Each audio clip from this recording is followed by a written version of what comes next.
Hello and welcome everyone. My name is Desi, and today we are continuing my nostalgia trip back to 1993, and this is episode 5 of season 1 of Frasier, and it's called Here's to Looking at You. And with so many other episodes, it is an opening with Frasier doing his talk show or his radio show, and he is on a caller who is upset that his mother isn't getting out and doing anything, and he uses the term hanging around the house. Frasier stops and corrects him and says, well, if your mother was literally hanging around the house, she would have to either be a bat or a spider monkey, which is him just nitpicking and being a grammar N-word. I don't know if I'm allowed to say that on YouTube, but it's kind of funny because the actor's last name is Grammer. And the caller take umbrage with him and says that Frasier is an intellectual pinhead and that he is nitpicking and the guy just wants help, and Frasier is completely derailing the conversation by correcting minor grammatical flaws. And he hangs up. And of course, Frasier's a little bit butthurt about this, but he moves on. And despite the awkward conversation, it does make Frasier think about his dad, who really doesn't have any hobbies, and he asks Roz for advice, and we find out Roz's mom is the attorney general for Wisconsin because he's asking her, what does your mom do to entertain herself? And she's like, well, my mom is the attorney general. She doesn't have a lot of spare time. Frasier doesn't believe her, but it does kind of make sense because I think Roz is supposed to be from the Midwest, so it all matches up. And she does have a little bit of a Wisconsin accent, if I'm correct. I guess I don't know. Like it's hard for me to pick up on Midwestern accents sometimes. But anyways, the next scene is the telescope arc, as I like to call it. Frasier goes and buys a telescope, hoping to get Martin a hobby. And Frasier's like looking around the city, and he's like, "Oh gosh, this is so cool. There's hundreds of thousands of people here. There's so many stories to tell by looking through the telescope." And Martin's initially a little bit reluctant because he thinks it's like breaching people's privacy, and he used to bust people as a cop for doing stuff like that. Voyeurism, as it's called. But meanwhile, I think Daphne's looking at it, and they see a woman across the others are like in another building that's also has a telescope, and her and Martin hit it off, and they start talking and using notepads. And hence the name of the episode, Here's Looking at You, because they're both looking at each other through this telescope. I thought this was kind of cool. It's a nice little segue of him talking to Roz, him buying a telescope for a hobby for his dad, and then like 5 minutes later his dad finds a woman that he's talking with, and they end up exchanging notes. As you can see, the floor is like littered with notes. Daphne's helping Martin write notes down so he can talk to this lady, and this woman's name is Irene. And this is like 3 days later, Frasier gets up and there's like hundreds. You can see all the crap on the floor. It's like they've been. I guess it's the 1993 version of virtual dating. I don't know why that's so funny to me. I just thought of that. It's just like this is this is the 1993 version of Bumble right here with a bunch of notes on the freaking ground. Except for it's probably far less frustrating than Bumble, but that's besides the point. And eventually, Frasier was like, you know what? You need to get this lady's number and you need to talk to her. And Martin's like, no, no, no, I don't want to. I'm not ready. And he's just like being really paranoid and insecure.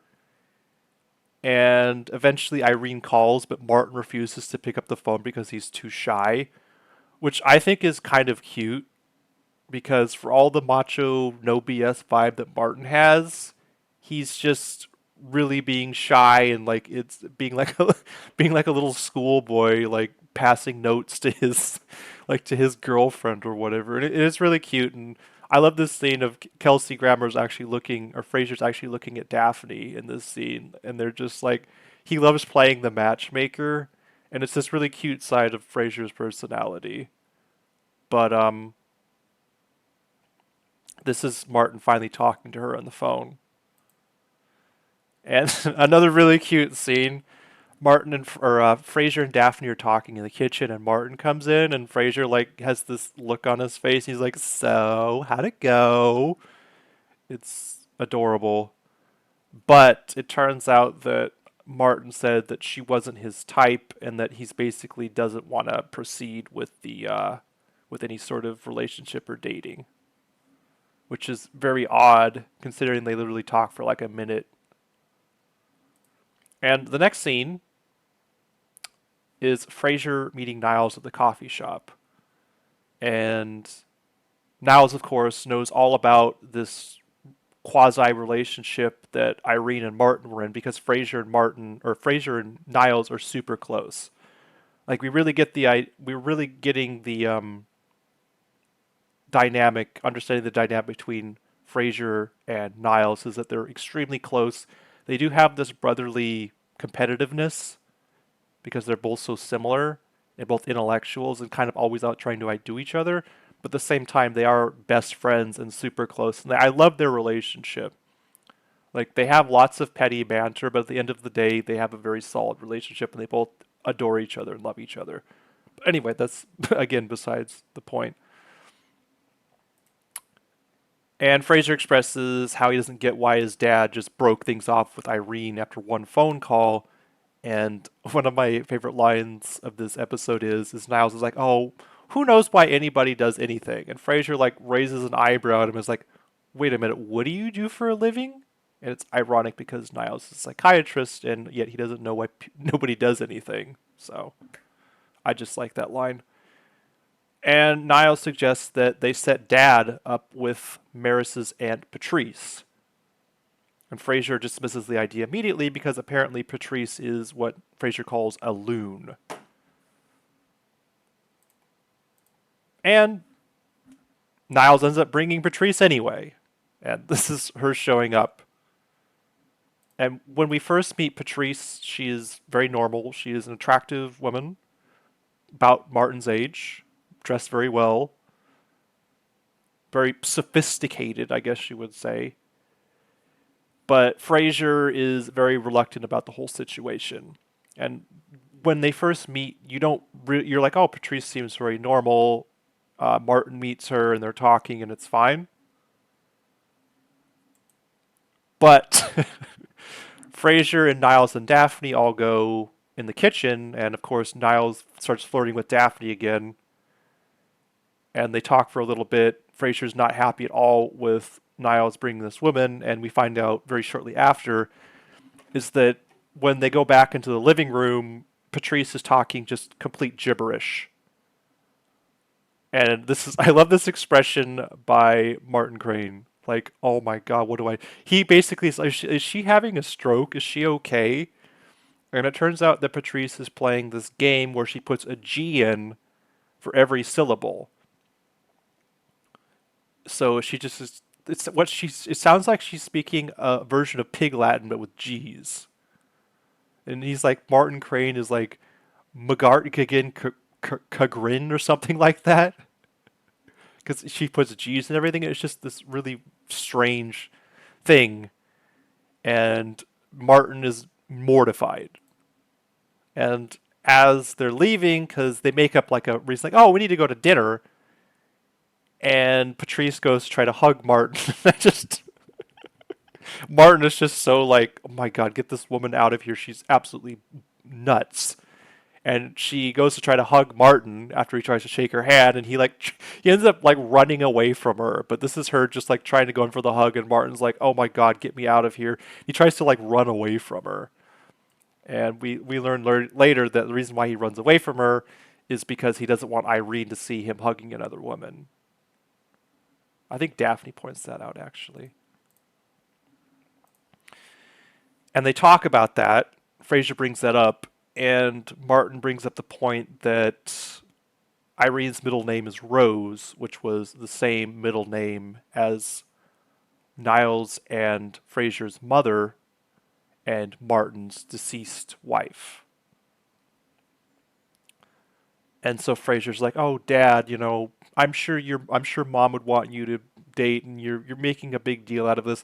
And they actually have a pretty heartfelt conversation. And Martin calls Frasier a good kid, which for Martin is like saying, "You're a very good son and I love you." But Martin doesn't know how to express emotions because he's a freaking, I guess he's older. I guess he's a very old boomer. I don't know. It's 1993 and he's like 60, so he was born in probably like the 20s, I guess. So he's a silent generation. And they're even worse with expressing emotions than boomers are, so not to stereotype, but anyways, he goes into the other room, cracks a beer, and Daphne's like, "Okay, Martin, I know her name wasn't Irene."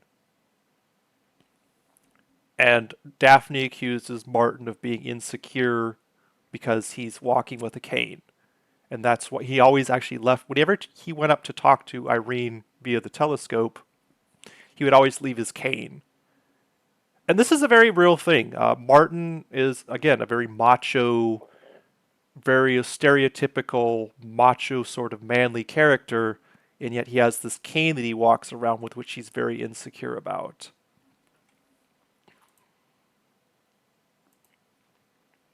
And I love the conversation that they have because Daphne says, you're very much a catch. You're a very attractive man. Blah blah. You have a very like deep, hoarse voice. You have a twinkle in your eye, and Martin, of course, is like flattered and blushing about this. It's so cute. But she says there's plenty of sexy limpers in the. I love the term sexy limpers. That's exactly what she says, and she compares him to FDR, which is a pretty good compliment because he was a very good president, at least in my opinion. So Martin eventually agrees to go on a date with Irene. And it takes him like 20 minutes to put on a tie because he doesn't know how to tie a tie, which I still have issues tying because I don't really wear a tie that much unless I'm like meeting somebody very important or going to a wedding or something like that. And Frasier's like, "Why does your tie have hair all over it?" And Martin says, "Well, I have to practice on Eddie to get it right." So he's tying his tie around this little Jack Russell Terrier. I would have loved to have seen that, like with the Eddie with the tie on. That would have been so adorable. But yeah, Eddie really is the best boy. By the way, like I said, Eddie is one of my favorite actors in the show, and he's a dog. So Irene knocks on the door, and we finally get to meet, or I should say, meet. Martin meets Irene, but we don't actually see Irene because the POV is from Irene's perspective from the hallway looking directly at Martin with Frasier and Daphne like, "Oh my god, they finally met." And it's Daphne and Frasier, that dynamic is really cute there. Um, and the final scene, I cut out the last one because it was kind of dumb. But this one was with Eddie, and he's actually looking through the microscope, the telescope, presumably towards Martin and Irene. Niles, why do I keep saying Niles? Frasier and Daphne are asleep on the couch. So this has been a very long date that Martin and Irene have gone on. And Eddie is looking at them. So here's to looking at you, I guess. Another kind of tongue-in-cheek reference toward the name of the episode. But anyway, that's episode 5. I really like this one. I call it very much a warm and fuzzy episode because there isn't a lot of spiciness, there isn't a lot of pettiness outside of the beginning. And I really enjoyed Daphne and Frasier playing matchmaker. It was very cute. And this is a very different tone than episode 4, which was I Hate Frasier Crane, where Frasier like almost gets in a fight. And in this one, he's playing matchmaker with Daphne. So, anyways, very good episode. 14 minutes, not too bad. Anyways, thank you all for watching. Peace.